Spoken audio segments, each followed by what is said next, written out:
Welcome to another deep dive. Today, our mission is to break down the Q2 2026 earnings call for Extra Space Storage, ticker EXR. Yeah, and honestly, this one is a wild ride. It really is. We are cutting through all the Wall Street jargon to give you the data, the story, and the bottom line on a quarter that just, well, it completely defies the macroeconomic reality we are living in right now. Absolutely defies it. Right. I mean, look at what we're living in. Consumers are, demonstrably exhausted. Completely tapped out. Inflation is still stubbornly sticky in a lot of key sectors, and the housing market basically calcified. Yeah, that mortgage rate lock-in effect is real. People just aren't moving. Right. So if you're a retail investor screening real estate plays, you'd think self-storage would be suffering. Because traditionally, that industry relies heavily on mobility, right? Yeah. People moving, having disposable income. Exactly. Both of those are totally suppressed right now.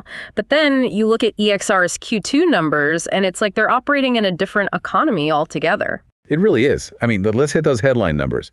Core FFO came in at $2.15 per share. Which, for those who might just be tuning in, FFO funds from operations is basically the REIT equivalent of earnings per share. Right. And that $2.15 was a solid beat on their internal forecasts. Yeah. A 4.9% year-over-year growth. And then you have same-store net operating income, or NOI, which grew by 3.5%. That NOI growth is huge. Right. I mean, defend this valuation to me, because on the surface, pulling off an accelerating quarter right now just feels like, I don't know, accounting alchemy? It totally looks like alchemy at first glance, but you have to look at the structural mechanics of their specific asset class. Okay, unpack that a bit. Well, they've engineered their revenue streams to completely decouple from those traditional macroeconomic leading indicators you mentioned. So the old thesis that storage needs a booming housing market is dead. It's fundamentally the legacy view of the industry now. The Q2 data shows this massive pivot in their customer composition. Before we get into the behavioral economics of the tenants, though, I want to drill down into that 3.5% same-store NOI growth. Yeah, that's the kicker. That NOI didn't just grow, it accelerated by a staggering 230 basis points from Q1. See, that 230 basis point acceleration is exactly what I want to challenge here. Oh, really? How so? Because their same-store revenue growth was 2.4%, which sure is solid organic top-line expansion. And it even accelerated slightly from Q1. Right, but for NOI to jump 3.5% while revenue is only growing 2.4%, that points to a massive contraction in their operating expenses. It does. And we're in a period where labor costs, property taxes, and especially commercial real estate insurance are hammering property owners across the board. Oh, insurance is brutal right now. Exactly. So how is a massive portfolio of 4,400 properties magically shrinking its overhead? I'm just highly skeptical of margin expansion that relies on expense cuts rather than actual revenue velocity. I'd actually push back on the idea that this is just mere expense cutting. What is it then? It's operational leverage manifesting at a scale that smaller operators simply cannot achieve. You mentioned commercial real estate insurance. Which is arguably the biggest uncontrollable headwind in property right now. Especially with climate-related risk pricing. But EXR completed a mid-year insurance renewal in June that was incredibly favorable. Favorable enough to move the needle that much? It was so favorable that it actually drove a negative year-over-year change in their premium costs for the entire second quarter. Wait, having a single month of a new insurance policy erase the premium inflation of the previous 2 months? Yep. That is almost unheard of in this hard insurance market. Well, it really speaks to the power of diversification. Think about it. If you're negotiating insurance for a localized portfolio, say 30 buildings in Florida or California, you're entirely at the mercy of regional catastrophe pricing. Exactly. But when EXR negotiates, they are leveraging a national, heavily diversified footprint. So the carriers are pricing in the risk mitigation of the entire 4,400 store portfolio. Spot on. That mid-year renewal isn't some one-off accounting trick. It's a structural margin booster. And that's locked in for the rest of 2026. Locked in for the remainder of 2026 and well into 2027. They use their sheer market weight to neutralize an expense that's currently destroying their regional competitors' NOI. Okay, I'll concede the advantage of scale on insurance. That makes total sense. But top-line revenue still relies on putting people into units. It definitely does. So let's dig into the occupancy and the customer dynamic. because they ended the quarter sitting pretty at 94.2% occupancy. Very strong occupancy, yeah.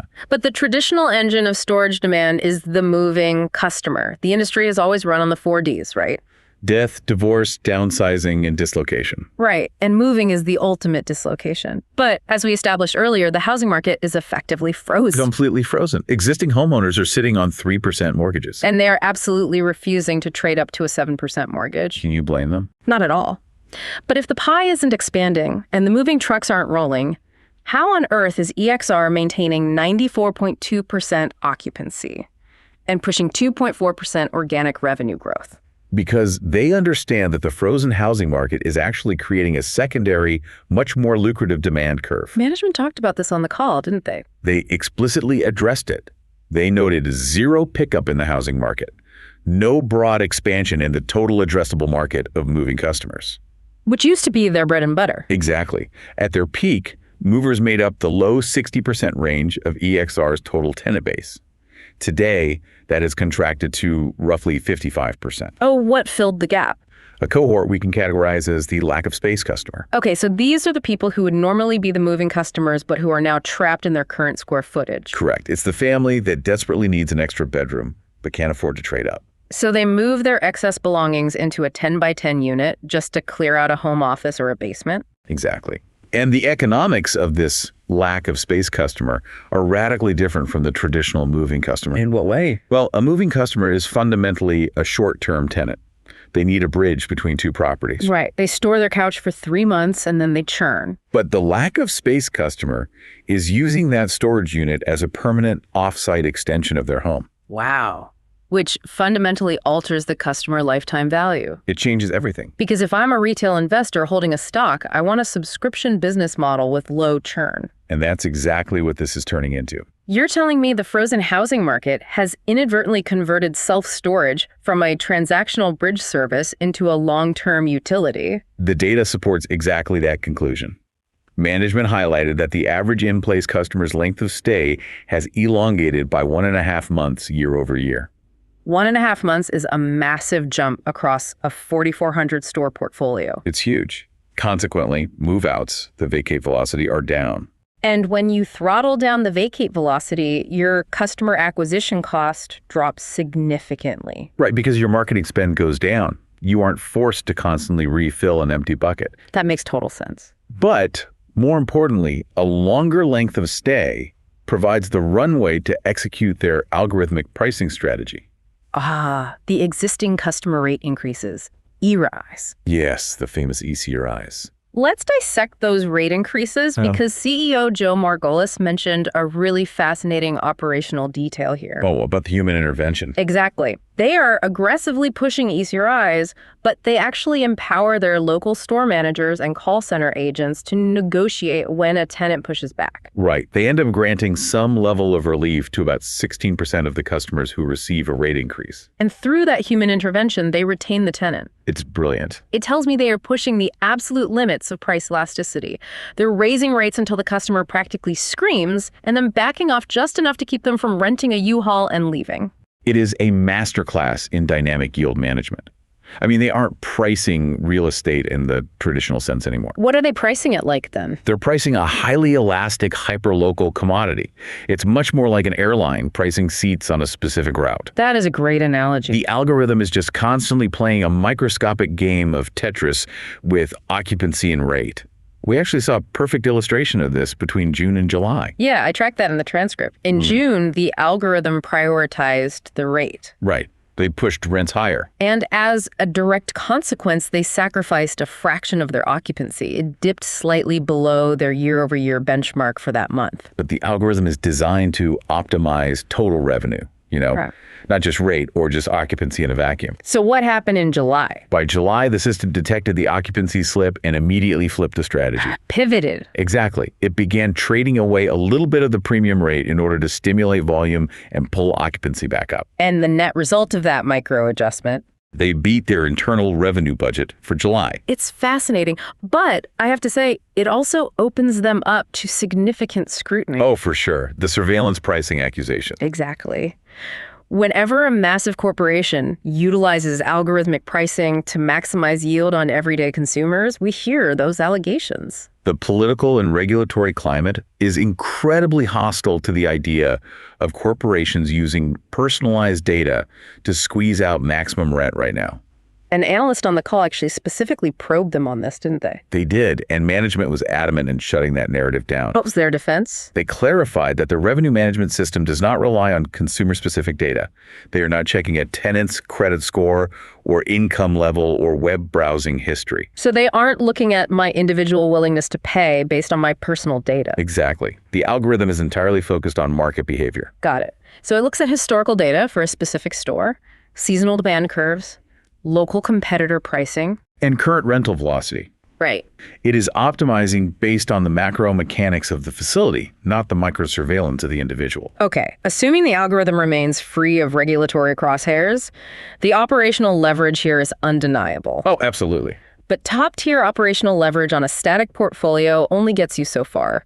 Growth requires capital deployment. And they've got plenty of that happening too. Right, and I want to shift our focus to what I consider the most compelling part of this earnings call.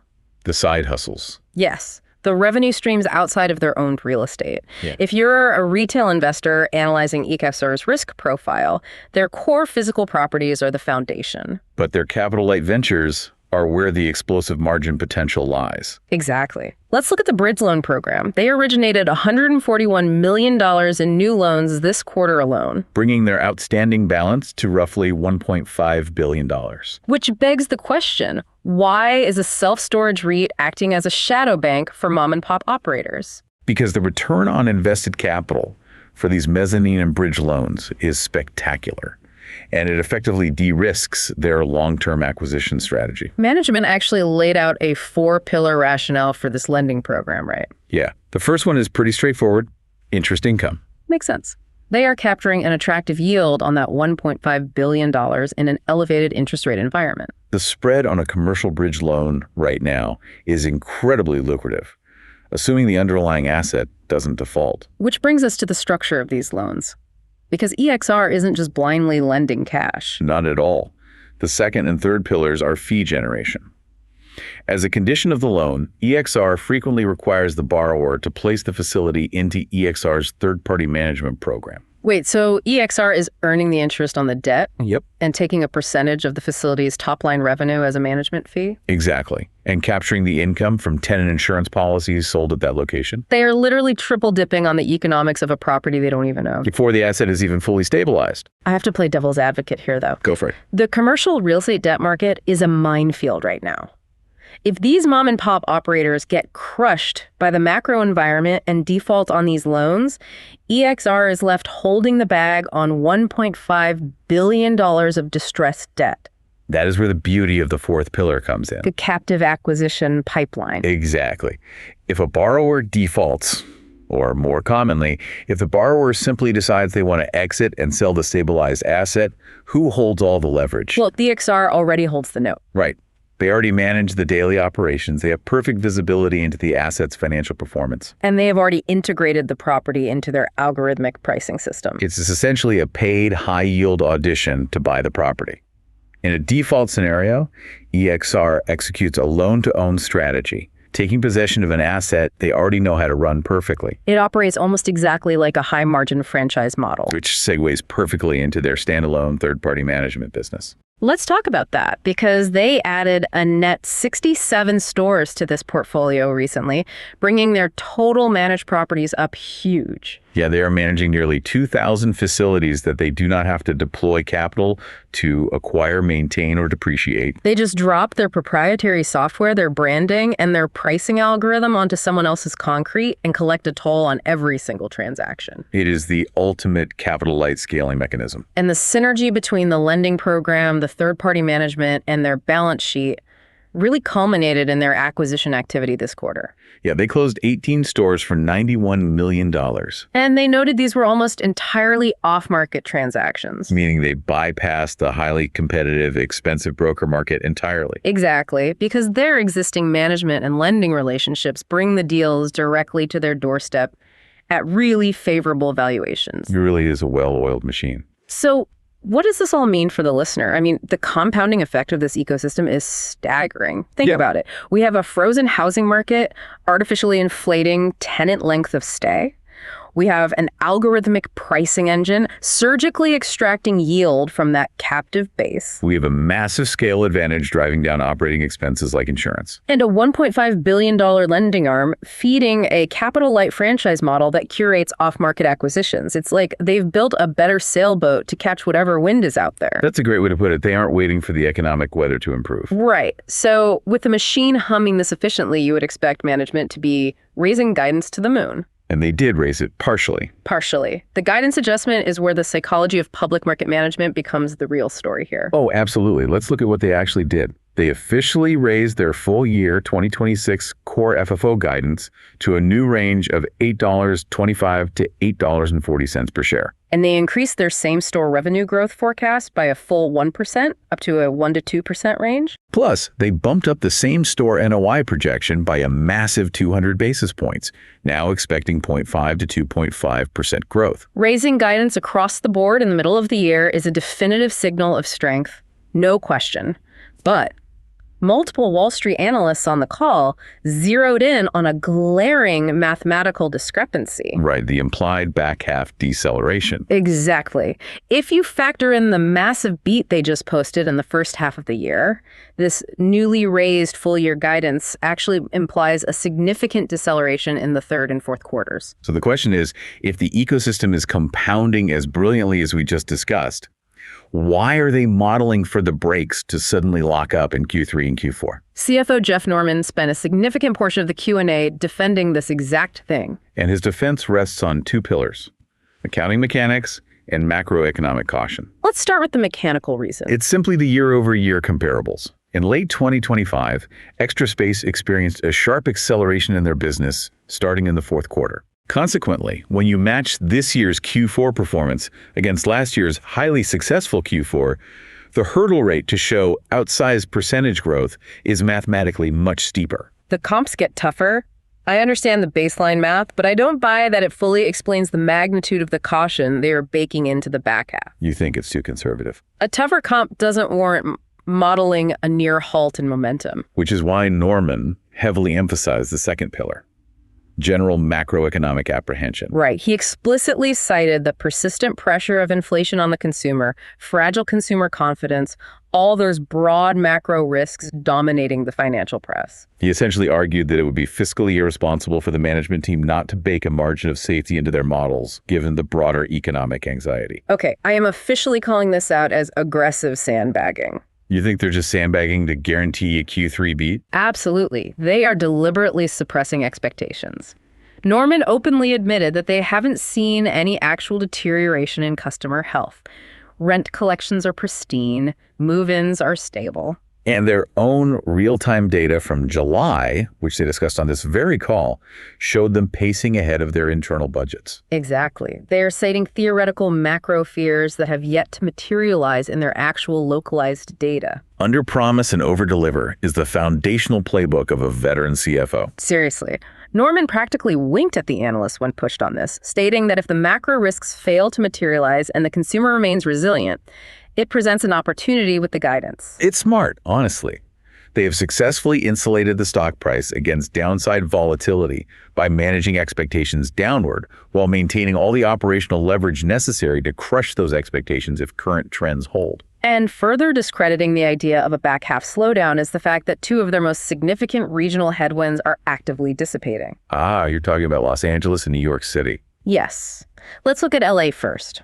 At the start of the year, Los Angeles County was still enforcing pandemic-era price restrictions, preventing operators from pushing market rate increases on existing tenants. And management originally modeled that restriction to last through all of 2026, creating a 40 basis point drag on total company revenue. But those restrictions were lifted earlier than expected, right around mid-year. Now, because it takes time for the algorithm to roll those newly legal rate increases through the massive in-place tenant base, the financial benefit doesn't hit the income statement overnight. Sure. However, management has already revised that headwind down. Instead of a 40 basis point drag, it's now projected to be a 20 to 30 basis point headwind. The anchor is lifting. It really is. And the anchor is lifting in LA while the legal overhang is completely cleared in New York City. The New York situation was fascinating. The city had brought a consumer protection claim against EXR based on a fraction of customer complaints. The math on this is almost comical. Yeah, CEO Joe Margolis pointed out they received 117 complaints over a 3-year period. Out of how many customers? Over that same time frame, they served 130,000 customers in New York City. You are talking about a complaint rate of less than 0.1%.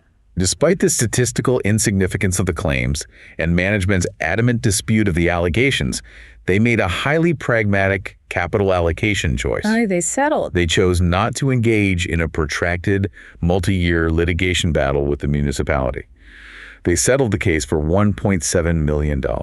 For a company with a market capitalization in the tens of billions, $1.7 million is the definition of a rounding error. It is a parking ticket. It is the cost of absolute certainty. By executing that settlement, they removed an unquantifiable legal risk from the narrative entirely. Didn't New York also implement some new licensing requirement? Yes, a new licensing requirement for all self-storage operators starting in late August. EXR confirmed they are fully prepared, will absorb the modest fee, and will continue operating without interruption. So in both LA and NY, the structural barriers to revenue generation are falling away just as we enter the back half of the year. Another reason that conservative guidance looks a little suspicious. Exactly. But we should also look at the geographic divergence because it perfectly illustrates why their massive footprint provides an arbitrage opportunity. Oh, the Sunbelt markets. Yeah, the Sunbelt markets were the absolute darlings of commercial real estate during the pandemic. Unprecedented migration led to a boom in demand, which immediately led to aggressive overbuilding. Storage is a relatively cheap, fast asset class to construct after all. Right. And now, markets like Phoenix, Houston, and Tampa are drowning in oversupply and suffering severe margin compression. If you are a regional operator concentrated solely in the Sunbelt, you are experiencing a brutal contraction right now. But Margolis broke down the nuance within their portfolio. Even within the Sunbelt, markets are bifurcating. Meaning they aren't all performing the same. It's exactly. Austin, Dallas, and Miami have already begun to absorb the excess supply and have flipped positive on year-over-year move-in rates. They are officially in recovery mode. While Houston and Phoenix remain a drag on total performance. Right. But here's the critical takeaway for the investor. Despite being slightly overweight in these struggling Sunbelt markets, EXR still managed to significantly accelerate their total company same-store NOI by 230 basis points. That's incredible. How do they offset that drag? The immense strength in the recovering markets, combined with robust stability in regions like the Northeast and Midwest, completely absorbed the impact of the oversupplied regions. It really validates the premise of modern portfolio theory applied to real estate. The geographic diversification smooths the volatility of localized supply gluts. And logically, when those lagging markets in the Sunbelt finally complete their absorption cycles and join the recovery, they will transition from being a drag on the portfolio to being an accelerant. Which brings us to the bottom line. Let's hear it. If you are a retail investor holding or considering a position in EXR, what is the actionable verdict here? Based strictly on the data composition and management's execution in Q2, the stance is aggressively bullish. Hard to argue with that. This is not a company tethered to the hope of macroeconomic intervention. They do not need the Federal Reserve to cut rates to save their quarter. They are demonstrating absolute control over the variables they can influence. They have capitalized on a stagnant housing market to consolidate a highly stable, low-churn tenant base of lack of space customers. They are deploying sophisticated algorithmic pricing to maximize the yield on every square foot of that captive audience. They're utilizing their unprecedented scale to force down operating expenses, particularly in hostile insurance markets. And they are aggressively monetizing their balance sheet and intellectual property through their bridge loan and third-party management pipelines, generating high-margin fee revenue while simultaneously curating a steady stream of off-market acquisitions. They have engineered a financial fortress that generates compounding cash flow regardless of the prevailing economic winds. However, the mark of a rigorous analysis is looking past the current equilibrium to identify the next major catalyst. Which is exactly the provocative thought I want to leave you, our listener, with today. We have spent this entire deep dive deconstructing how brilliantly extra space storage has adapted to and profited from a frozen housing market. Right. The lack of mobility has elongated customer length of stay, suppressed marketing costs, and provided a rock-solid foundation for algorithmic rate increases. It is the core engine of their current margin expansion. It is a beautifully optimized machine built for a static environment. But eventually, the environment will change. It always does. The mortgage lock-in effect will inevitably break, interest rates will eventually normalize, and a massive backlog of deferred housing transactions will hit the market. The moving trucks will return to the streets in force. The traditional moving storage customer will re-enter the ecosystem. Now, a sudden influx of demand is typically viewed as a massive tailwind. Usually, yes. But is it? Here's the question you need to model out as an investor. When that wave of transactional high-churn movers finally hits the market, will it act as an accelerant supercharging EXR's growth on top of their current system? Or will it act as a disruptor? Exactly. Will a flood of short-term tenants destabilize the incredibly profitable, long-term, low-churn tenant base they have spent the last 3 years building? Will the return of the American housing boom actually break the beautiful algorithm they have perfected during the freeze? It is the ultimate paradox of their current success. The very macroeconomic catalyst the broader market is praying for might be the exact variable that disrupts EXR's operational perfection. It will require an entirely different playbook from management to balance those two distinct consumer profiles within the same physical footprint. It is the definitive metric for you to watch in the coming quarters.